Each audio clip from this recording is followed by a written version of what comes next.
اللہ صلی اللہ علیہ وسلم کی تعظیم کے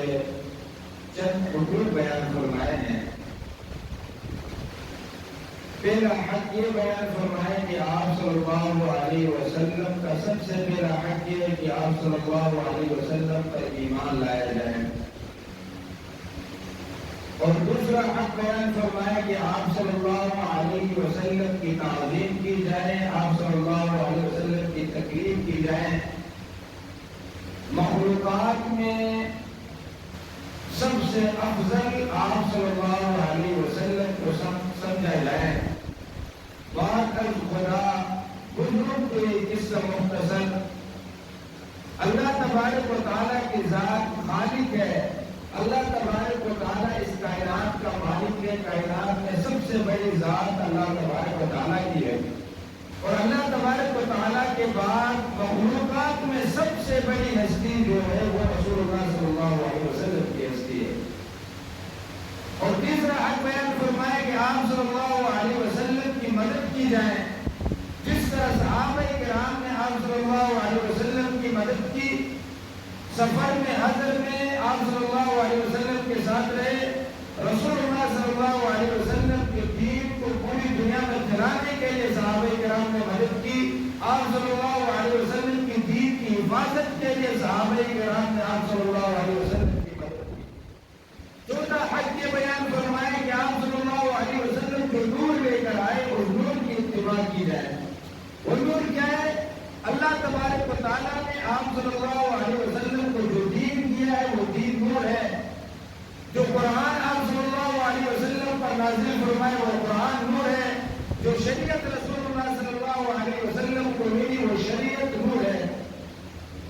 رسول اللہ صلی اللہ علیہ وسلم کی ہر ادا، رسول اللہ صلی اللہ علیہ وسلم کی ہر سنت نور ہے۔ اس نور کی اتباع کرنی ہے۔ اللہ تبارک و تعالیٰ فرمائے جن لوگوں نے آپ صلی اللہ علیہ وسلم کی تکریم کی، آپ صلی اللہ علیہ وسلم پر ایمان لایا، آپ صلی اللہ علیہ وسلم کی تعظیم کی، آپ صلی اللہ علیہ وسلم کی مدد کی، آپ صلی اللہ علیہ وسلم کو جو دین جو شریعت لے کر آئے تو اس دین اور شریعت پر خود عمل کیا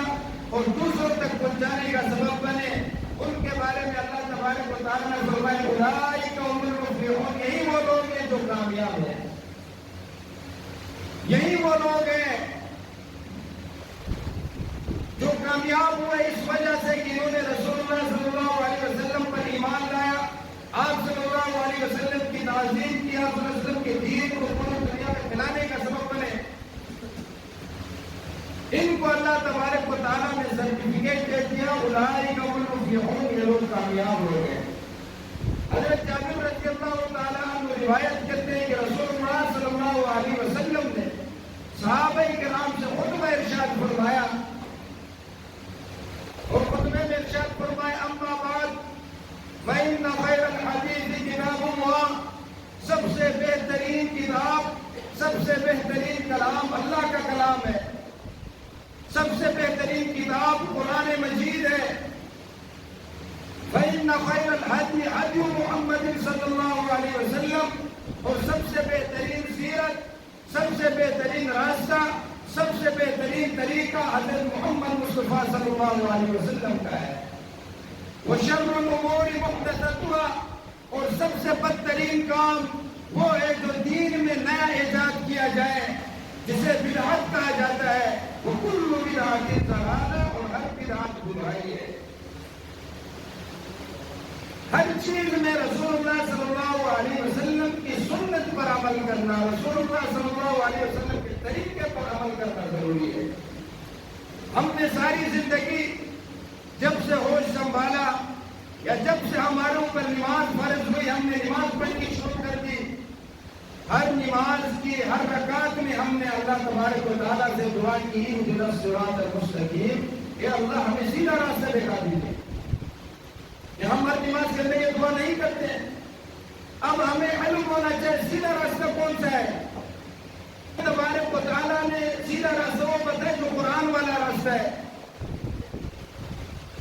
قرآن کی پیروی کرو، وہی سیدھا راستہ ہے، وہی راستہ ملک تک پہنچانے والا ہے۔ کسی اور